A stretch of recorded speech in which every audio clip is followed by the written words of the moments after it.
मुख्यमंत्री हेमंत सोरेन पे जो खनिज पट्टा को लेकर आरोप लगा है और उनके भाई पर, उस बात को जितने राजनेता हैं, जिस दल के हैं, उस दल से वो अपने बात को रखते हैं। निष्पक्ष बात कौन रख रहा है ये मैं अभी फ़िलहाल नहीं बता पाऊंगा, क्योंकि बीजेपी के बयान को जेएमएम काट देती है, जेएमएम के बयान को बीजेपी काट देती है, कांग्रेस कहती है जेएमएम सही बोल रहा है। ये उदाहरण हैं। हमारे पास कहने को निर्दलीय विधायक हैं।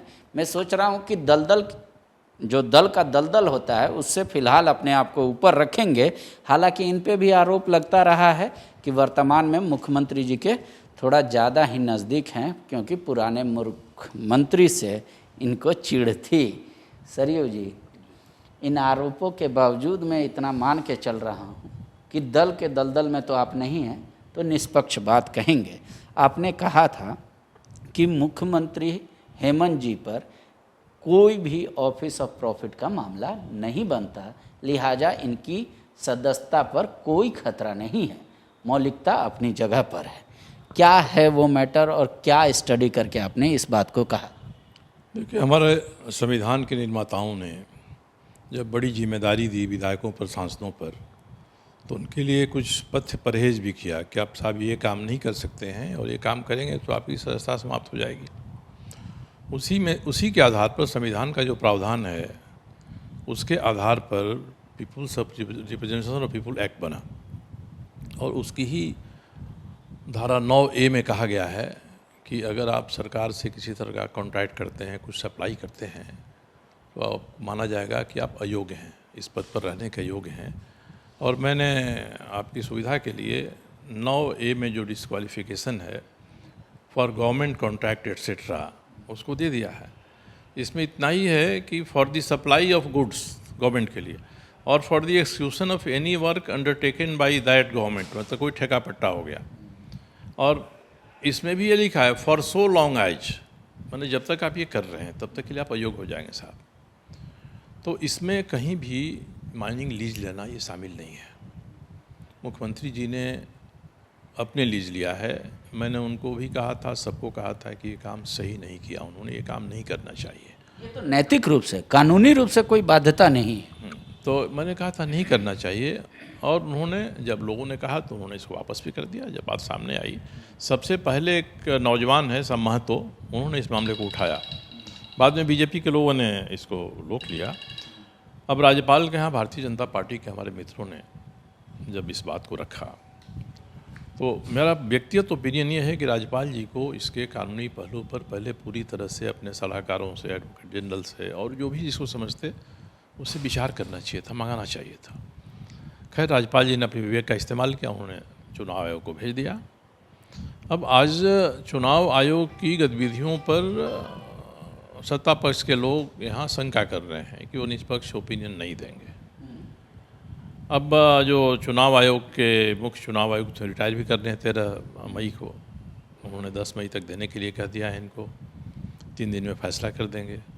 जो मेरी जानकारी है कि जो सुप्रीम कोर्ट के वकील हैं वो सुप्रीम कोर्ट का ओपिनियन क्या होगा इसको तैयार भी कर रहे हैं। तो अगर ये बात है तो परस्पर अविश्वास का है। मुझे यही इसमें कहना है कि संविधान निर्माताओं ने जो प्रावधान बना दिया, उस प्रावधान को एक सीमा से अधिक जाकर हमको तोड़ना मरोड़ना नहीं चाहिए। और आपके पास कोई उदाहरण है क्या जो आप बता सकते हैं, माइंस को ही रिलेटेड, कि कभी किसी राज्य में किसी मंत्री या मुख्यमंत्री के द्वारा ऐसा किया गया हो और उनकी सदस्यता बच गई हो या नहीं ली गई हो? एक केस मुकदमा सुप्रीम कोर्ट दे गया, हरियाणा का है, करतार सिंह बढ़ाना बनाम हरि सिंह नलवा। इसमें जो हरि सिंह नलवा जो उसमें विधायक थे या सांसद थे, मैं तो उनके पास 5 माइंस का लीज था, और सुप्रीम कोर्ट ने कहा है कि ये 5 माइंस का जो लीज है, ये लीज इनको अयोग्य साबित करने के लिए पर्याप्त नहीं है, क्योंकि इसमें जो जनप्रतिनिधित्व अधिनियम का सेक्शन 9A है वह इस पर लागू नहीं होता है। ये मेरे पास एक ही जजमेंट है। आज मैंने कई वकीलों से इस बारे में बात किया, और अधिकांश लोगों का ही कहना है कि हम खींच के मुख्यमंत्री को इस दायरे में ला भी दें तब भी ये उचित नहीं होगा कि मुख्यमंत्री की सदस्यता केवल इस आधार पर रद्द कर दिया जाए। तो मैं सबकी का विचार भी कर रहा हूँ, अपनी बात भी कर रहा हूँ। जो ये सत्ता पक्ष मतलब ये आशंका जो जाहिर कर रहा है कि एजेंसियां न्यूट्रल नहीं रहेंगी, तो फिर भी उनके पास एक विकल्प रहेगा कोर्ट का। अगर ये चुनाव आयोग का विचार आ जाता है राज्यपाल के पास, जिसको लागू कर देंगे, सदस्यता खत्म हो जाएगी। तो इन्होंने ज़रूर बनाया होगा, कोई वैकल्पिक योजना बनाया होगा कि मुख्यमंत्री अगर अयोग्य हो जाएंगे सदस्यता के लिए तो वो क्या करेंगे। एक हो सकता है कि मुख्यमंत्री को अयोग्य घोषित कर दिया कि भाई आपका चुनाव हमने रद्द कर दिया। दूसरा ये भी कर सकता है कि आप इतना दिन तक साफ चुनाव नहीं लड़ सकते हैं। ये सब जो चीज़ें होती हैं तो सत्ताधारी जो गठबंधन है उन्होंने ज़रूर कोई ना कोई वैकल्पिक योजना बनाई होगी। अब उसमें तो डाल में पात चल रहा होगा, तो ये राजनीतिक गतिविधियाँ की जानकारी मुझे पर्याप्त नहीं है। कल फिर मैं परसों हूँ, 2 दिन में तो जानकारी हो ही जाएगी क्या हो रहा है। तो मुझे लगता है कि मुख्यमंत्री की जगह कोई दूसरा मुख्यमंत्री बन जाएगा और गठबंधन की सरकार चलेगी। शुक्रिया।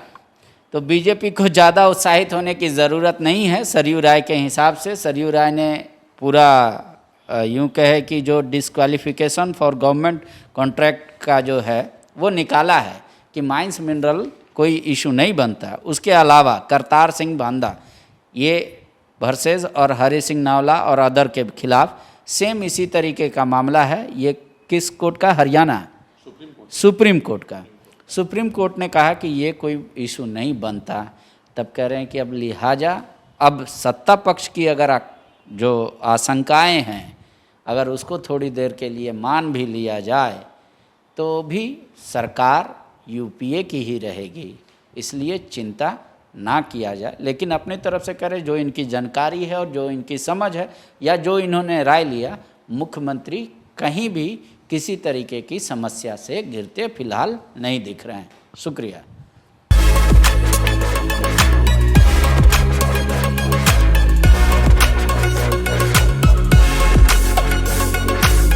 thefollowup.in. Like, share, and subscribe. www.thefollowup.in